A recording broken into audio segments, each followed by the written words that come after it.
ٹھیک ہے. جیسے کہ ابھی ہمارے ایک دوست نے بولا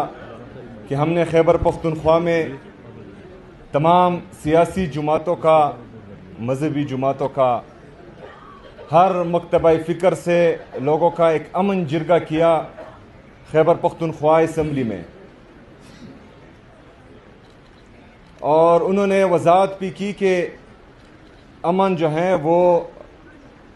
ہم پہلے یہ سمجھتے تھے کہ امن جو ہے وہ صوبائی حکومت کا کام ہے کہ وہ لائیں، لیکن بدقسمتی سے یہی تو مسئلہ ہے کہ جو جس کا کام ہے وہی نہیں کر رہا، تو اس لیے ہم سب یہاں آ بھی بیٹھے ہیں. پہلی بات. دوسری بات کہ اس جرگے میں تمام مکتبہ فکر کے لوگ جمع ہوئے اور وہاں پر ایک بہترین ماحول میں قیام امن کے لیے 15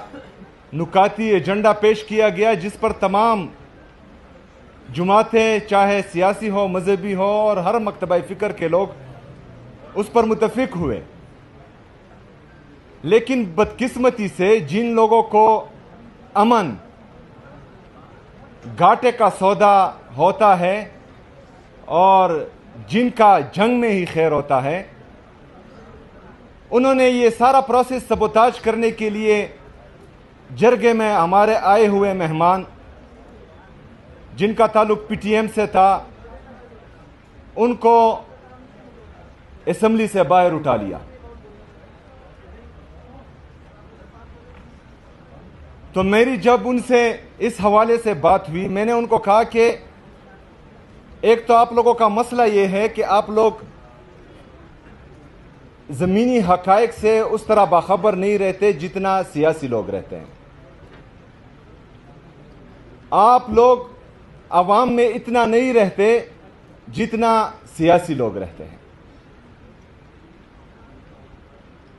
تو آپ